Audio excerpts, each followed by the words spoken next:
और अब बात करते हैं भिवानी हत्याकांड की, जिसे लेकर सियासत और इंसाफ की जंग जारी है। देरी से ही सही, लेकिन सीएम अशोक गहलोत भरतपुर के घाटमीका गांव पहुंचे और कड़ी कार्रवाई की बात कही। वहीं नेताओं के आने जाने का सिलसिला जारी है, लेकिन अगर किसी चीज का इंतजार है तो वो है इंसाफ का।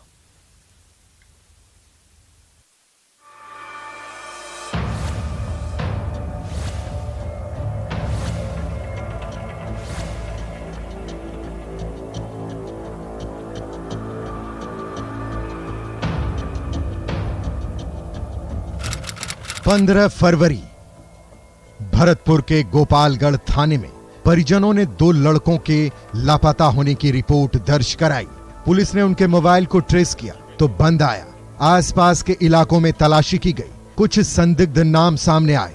बताया गया है कि उनसे मारपीट करने के बाद उनका बोलेरो के साथ अपहरण कर लिया गया। 16 फरवरी हरियाणा के भिवानी जिले के लोहारू के बरवास गांव में गुरुवार को बोलेरो में 2 नर कंकाल मिले। कंकाल मिलने के बाद हड़कंप मच गया। सूचना के बाद पुलिस मौके पर पहुंची। काफी मशक्कत के बाद शवों की शिनाख्त हुई।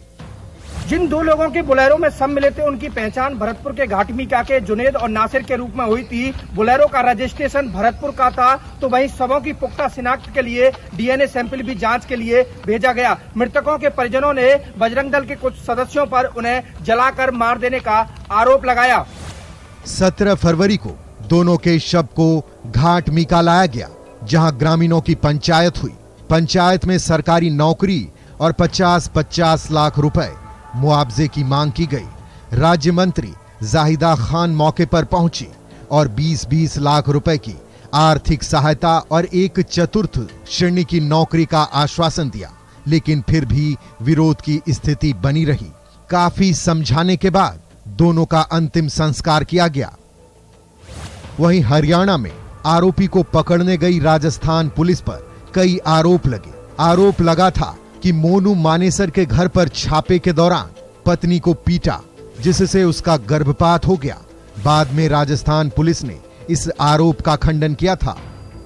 विपक्ष की पार्टियां हमेशा मुद्दे की तलाश में रहती हैं। इस घटना के बाद उनको मुद्दा मिला और 18 फरवरी की शाम को AIMI के चीफ असुद्दीन ओवैसी घाटमीका पहुंचे, जहां मृतकों के परिजनों से उन्होंने मुलाकात की और राजस्थान सहित हरियाणा सरकार को घेरने में कोई कसर नहीं छोड़ी। इसके साथ साथ वहां स्थानीय नेता भी घाटमीका पहुंचे। पूरे घटनाक्रम के बाद कुछ लोग परिवार के लोगों को साथ लेकर गांव में ही ईदगाह पर मृतक जुनैद नासिर को न्याय दिलाने के लिए धरने पर बैठ गए, जहां मुस्लिम समाज के कई नेताओं ने पहुंचकर बयानबाजी की। दूसरे तरफ पुलिस ने कार्रवाई करते हुए आरोपी रिंकू सैनी को गिरफ्तार किया और उससे पूछताछ की गई। पूछताछ में आरोपी ने कबूल किया कि 8 आरोपियों ने मिलकर इस वारदात को अंजाम दिया और घटना को छुपाने के लिए दोनों को गाड़ी में जलाकर मार डाला। डीएनए रिपोर्ट में यह प्रमाणित हुआ है कि यह शव नासिर और जुनैद के ही हैं। डीएनए रिपोर्ट परिजनों से मैच कराई गई थी। कुछ दिन बाद ही गांव में चल रहा धरना तूल पकड़ने लगा, तो प्रशासन ने 28 फरवरी को इंटरनेट पर पाबंदी लगा दी। सीकरी पहाड़ी और कामा क्षेत्र में 48 घंटे के लिए इंटरनेट बंद कर दिया। 2 मार्च को मुख्यमंत्री अशोक गहलोत घाटमीका गांव पहुंचे, जहां जुनैद और नासिर के परिजनों से हेलीपैड के पास में ही मुलाकात की और कहा कि सरकार उसके साथ है, हर संभव मदद की जाएगी। मुख्यमंत्री जुनैद और नासिर की पत्नी और बच्चों के लिए 5-5 लाख रुपए की घोषणा की, जिसमें 1 लाख नकद और 4-4 लाख रुपए की FD कराने के लिए कहा।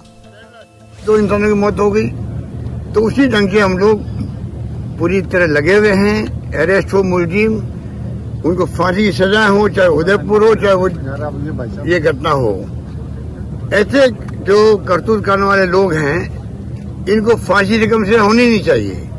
परिवार में मैंने बात करी, मैं इनका शुक्रिया अदा करता हूँ पूरे समाज ने, पूरी कौम ने।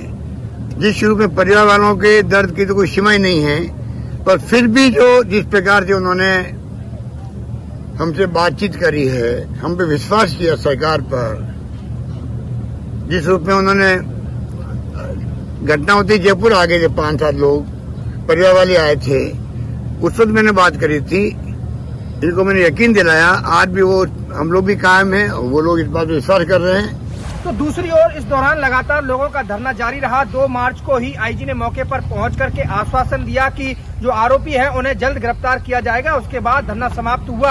हरियाणा में लगातार भरतपुर पुलिस आरोपियों की गिरफ्तारी के लिए दबिश दे रही है। इस घटना को लेकर एक ओर जहां कानून व्यवस्था पर सवाल उठे तो वहीं दूसरी तरफ पार्टियां इसे चुनावी मुद्दा बनाती हुई नजर आ रही हैं। कैमरा पर्सन मनीष के साथ दीपक पुरी, न्यूज 18 भरतपुर।